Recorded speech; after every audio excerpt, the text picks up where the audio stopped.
네, 부동산 이슈로 넘어갑니다. 정부가 서울 집값을 잡기 위해 공급 대책을 내놓고 은행 대출 관리에 나섰죠. 이 방안들이 집값 상승에 제동을 걸지 이광수 아리 리서치 대표 모시고 얘기 들어보겠습니다. 대표님 어서 오십시오. 안녕하세요. 반갑습니다. 지금 광순의 복덕방 네. 독립리서치회사를 지금 운영하고 있잖아요. 네. 얼마 전에 책을 냈어요. 거기서 첫 번째 얘기라고 했던데 네. 어떻게 살 것인가? 예. 무슨 내용입니까? 지금?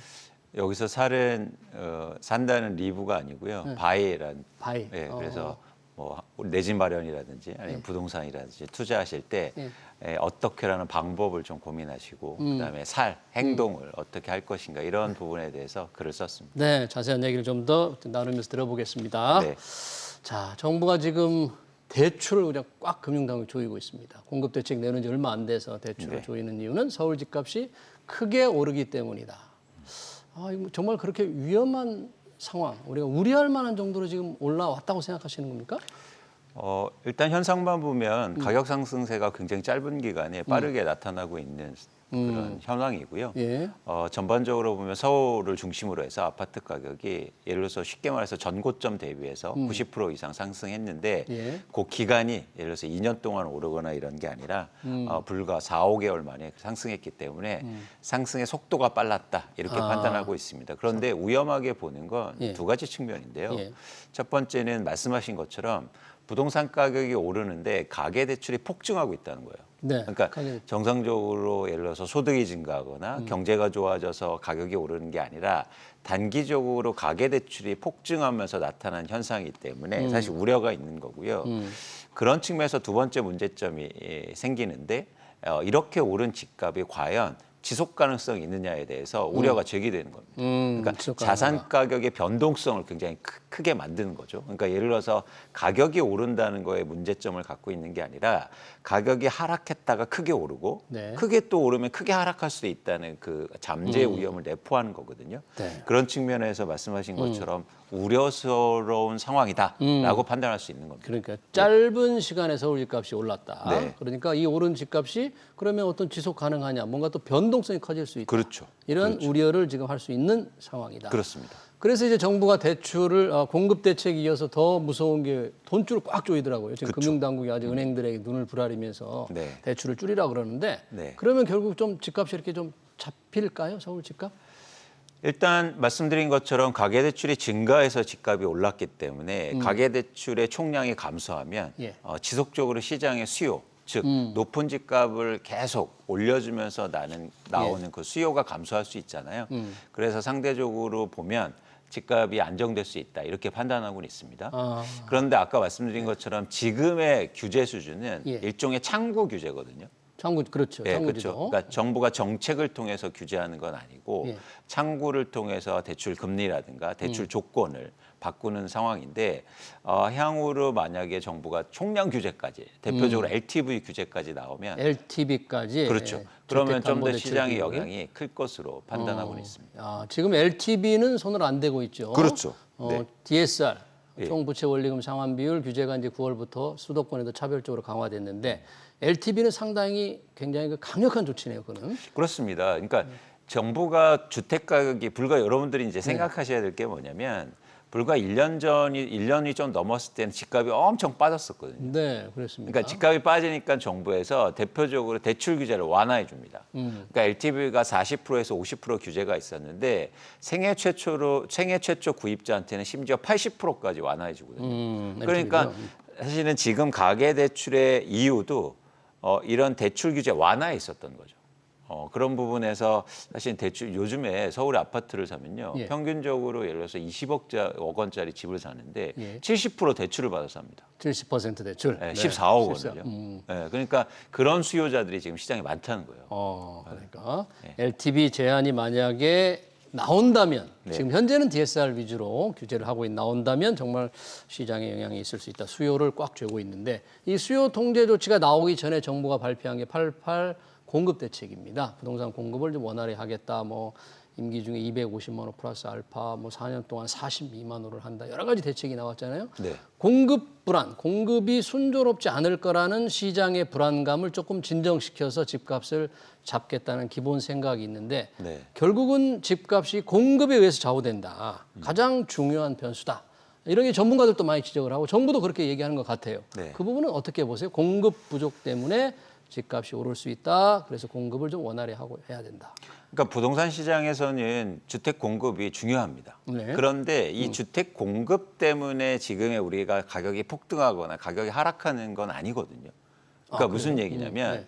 올해 갑자기 3월부터 현재까지 서울의 아파트 가격이 상승한 것이 예. 예를 들어서 공급이 갑자기 부족해서 오른 건 아니잖아요. 수요가 증가했기 때문이죠. 수요 증가다. 그러니까 네. 사실 우리가 생각해 보면 네.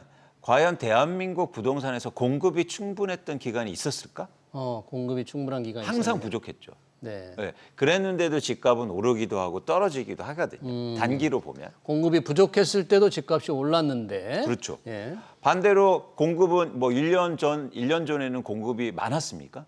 그런 건 아니잖아요. 네. 그런 차원에서 안정적으로 꾸준하게 공급을 하는 건 중요한데 예. 단기적으로 이 공급을 통해서 단기 집값의 향배를 결정할 수는 없다. 그러니까 수요 관리가 더 중요하고 수요 관리. 더 중요한 공급이 있습니다. 뭡니까? 그건 뭐냐면 집값을 결정하는 공급은 매도 물량이라는 거예요. 매도 물량. 우리가 보통 공급하면 재건축을 통해서 새로 짓거나 뭐 하여튼 새로 짓는 신축 물량을 공급으로 이렇게 떠올리게 되는데 그쵸. 매도 물량이라는 건 뭡니까?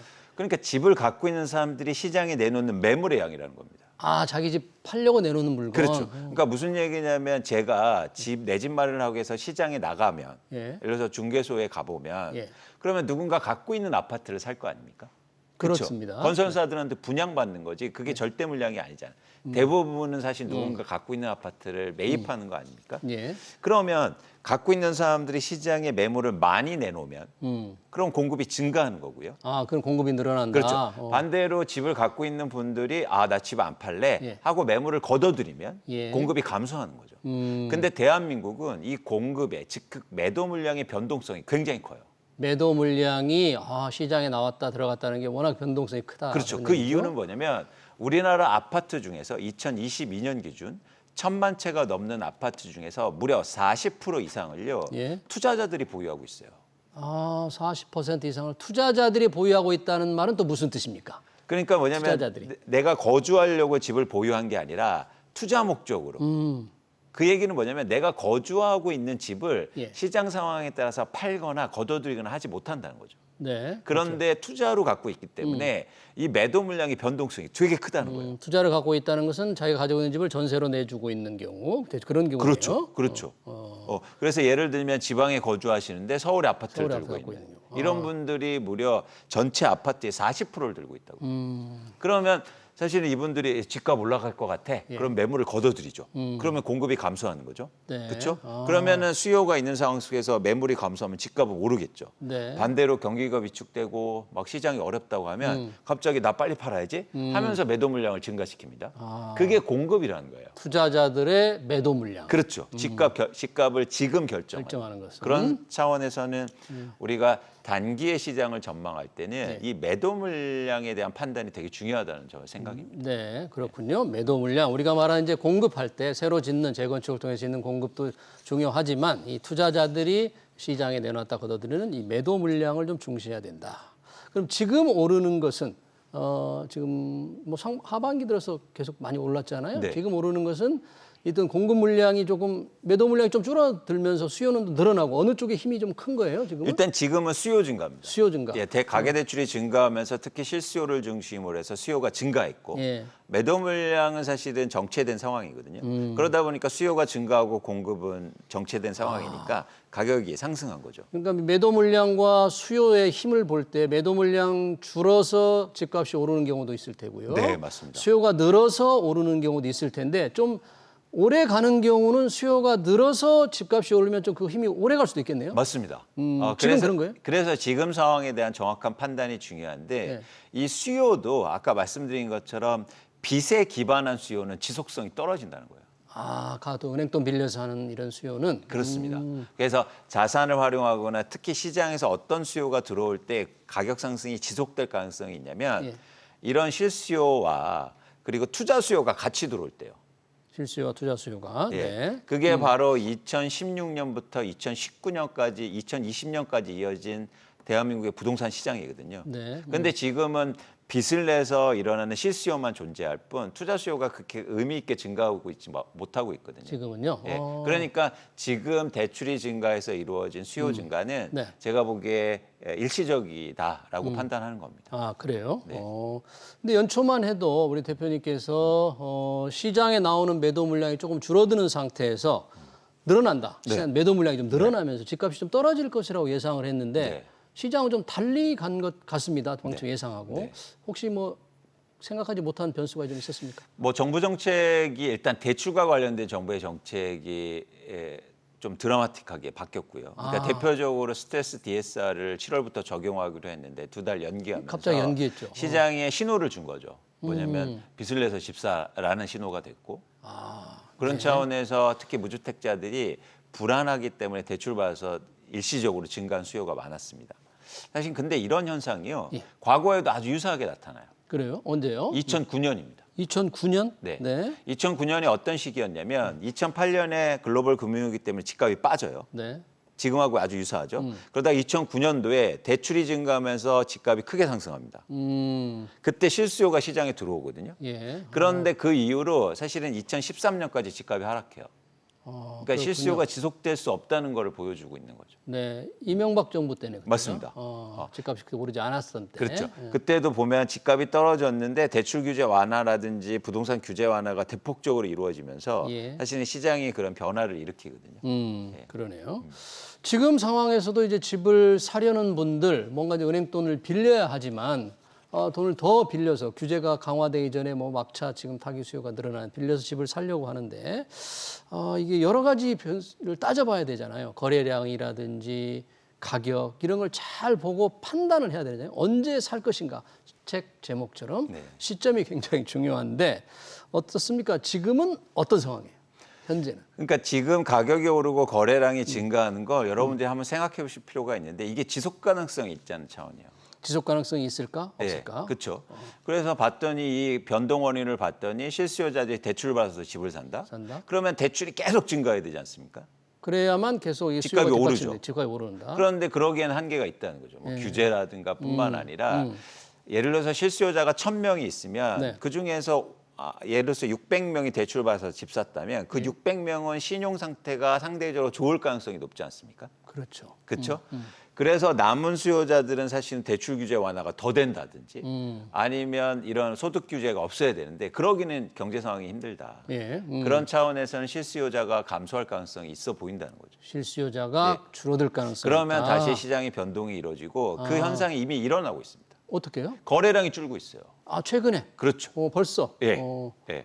대표적으로 서울의 아파트에서 최근 가격 상승률이 가장 높았던 예. 강동구와 성동구를 보잖아요. 예. 이런 지역의 거래량이 이미 줄어들었습니다. 그건 뭐냐면 계속 그 가격을 감당해낼 만한 수요가 시장이 많지 않다는 따라오질 거예요. 못한다. 네. 네. 그런 차원에서는 시장의 또 다른 변화가 올해 하반기부터 좀 이어지지 않을까 생각합니다. 그러면 지금이 이 가격과 거래량을 보면 거래량이 좀 줄어드니까 아직은 빨리 매수할 적절한 타이밍 시간은 아닌가요? 조금 더 기다려야 되는 그런 타이밍인가요? 그렇습니다. 그러니까 저희가 흥미로운 현상이 나타나는데 특히 이제 무주택자분들을 중심해서 어떻게 양상의 변화가 나타나냐면 불과 사실 아까도 말씀드렸듯이 1년 전에는 집값이 하락하지 않았습니다. 그렇습니다. 네. 그때는 내 집 마련을 하지 않아요.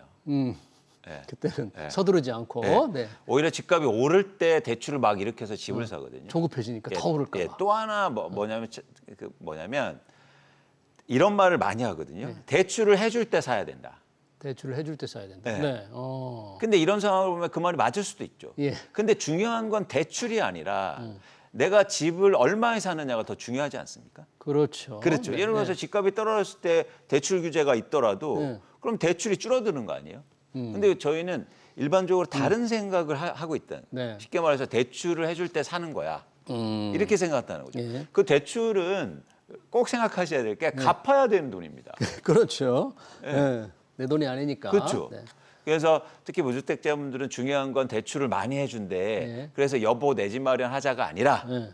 가장 고려 사항은 우리가 지금 상황에 맞는 지금 집값이 형성돼 있느냐. 지금이 집값이 좀 많이 떨어져 있느냐. 그렇죠. 이 가격 수준이. 너무 높은 수준은 아니냐. 아니냐. 이걸 먼저 고민하시고 그리고 또 시장의 변화가 있을 가능성이 있는지 이런 변화에 대한 고민을 하셔야지. 예. 은행에서 대출해준대. 그래서 대출한 만큼 가장 많이 받아서 집 사는 게 가장 현명한 방법은 아니다라는 말씀을 꼭 드리고 싶습니다. 네. 그 집을 살 때 그 책을 보니까 이제 사는 시점은 거래량과 가격으로 결정을 해야 되지만 그 외에도 체크해야 될 중요한 게 많더라고요. 체크리스트가 있던데 어떤 걸 들 수 있나요? 그러니까 많은 분들이 내 집 마련하실 때 이렇게 감정적으로 예. 선택하시는 것보다 구체적인 계획을 가지셨으면 좋겠어요. 예를 들면요. 그러니까 예를 들면 나의 경제 상황, 대출 규모를 고려해서 예. 저는 대출 규모에 정해진 상한선은 없다고 보는데 예. 그래도 감당할 만한 대출은 집값의 50% 정도 수준이라고 보고 있습니다. 절반 정도. 그러면 그 정도 수준에서 적당한 집값 그리고 시점을 고려하시고요. 그리고 내가 내 집 마련할 리스트를 꼭 마련해 보세요. 네. 뭐뭘 들어가 그 체크해야 됩니까? 거기서 리스트에. 그러니까 일단 쭉 써보세요. 한 10개 정도. 내가 살고 싶은지. 살고 싶은지. 근데 여기서 조건이 있습니다. 뭐냐면 예를 들면 영등포구의 열채를 찍으면 안 되죠. 그렇죠. 그렇죠. 서로 다른 다른 조건에 지역에. 있는 것을 보시면서 예를 들어서 왜냐하면 각자 장단점이 있기 때문에. 예. 그러니까 거기서 고려사항은 이렇습니다. 지금 상황이 변할 수도 있는 거거든요. 그러겠죠. 제가 무슨 말씀을 드리냐면 자, 저는 지금 초품화, 즉 초등학교를 품은 아파트를 원해요. 네. 근데 우리 아이가 계속 초등학교만 다닙니까? 네. 그건 아니잖아요. 네. 그래서 어떤 아파트는 초품화는 아니지만 상대적으로 다른 여건이 좋으면 초등학교를 품은 아파트하고 다른 조건이 있는 아파트하고 비교해 보자는 거예요. 그래서 이런 어떤 비교 차원에서 리스트를 객관적으로 마련해 보시고 네. 그 아파트들의 가격과 네. 그리고 변화 거래량들을 잘 체크해 보셨으면 좋겠다는 말씀을 드립니다. 네, 잘 알겠습니다. 최근 부동산 규제와 실수요자 차원에서 내 집 마련 전략까지 잘 들었습니다. 지금까지 이광수 아리 리서치 대표였습니다. 대표님 고맙습니다. 맞습니다. 네.